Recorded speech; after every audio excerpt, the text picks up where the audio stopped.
everyone, Comic Reviewer here. This time reviewing on the Sensational Spider-Man issue 1-.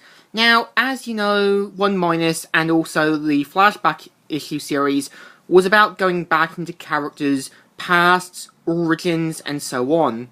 So the cover you have Uncle Ben and Peter Parker fishing, and dealing with X, the Thing That Lives, and Gargantus, which were basically 60-themed Marvel creatures. It's also how Peter's watching the late night horror show, where Uncle Ben turns it off and says to him that he needs to wake up early for the fishing trip, and he's like, "Why, a whole room full of alarm clocks wouldn't get you out of bed." "Oh, Uncle Ben, pleasant dreams, Peter."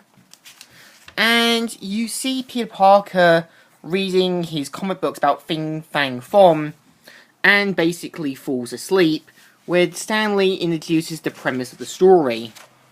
Peter basically gets up saying, "Oh boy, I can't wait a whole day of nothing but relaxing and fishing with Uncle Ben, and I bet I'll catch the biggest fish." So Peter goes in, where Aunt May complains about the comics he's taken, and asks why he can't take an actual book. He's like, "Geez, Aunt May, but they are good stories, and they're full of true scientific facts, and they use a lot of vocabulary words that they're giving us in school." So, pretty much, Peter and Uncle Ben take off, and pretty much Peter says that his friends are busy doing other things. In other words, he didn't really invite anyone, and he's like, "Who's your best friend?" You are Uncle Ben. You're my best friend." And you can tell that, yeah, he's just saying this just to make Uncle Ben happy. And he's like, "Oh, sure. But still, it would have been nice if one of your friends could have come along." Yeah. When you think about it, Peter's kind of the dud in school. So, while fishing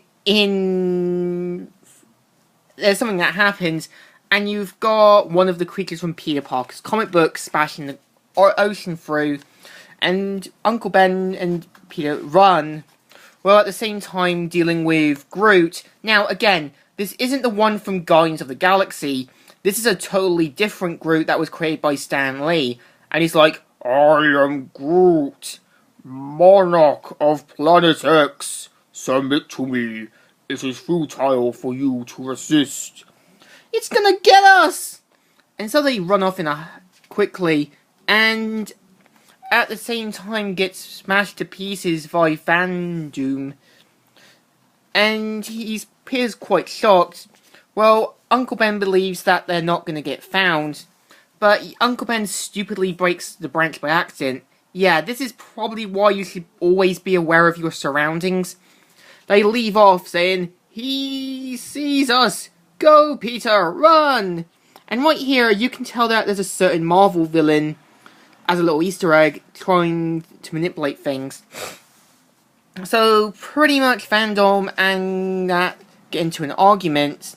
Peter and Uncle Ben head into a cave, where they see the Flip, but they don't believe that he's a good guy, but goes after them.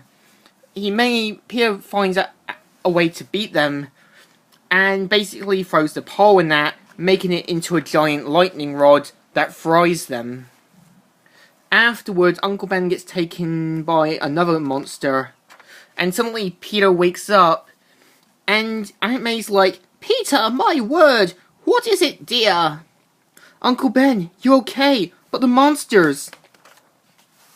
So Aunt May gets really annoyed about the comic books and decides to take them away. And Uncle Ben's like, "Sorry, lad." So pretty much Uncle Ben puts them up on the shelf and waits until Peter's a little more older. And turns out the person who was manipulating the events was actually Nightmare, saying, Excellent!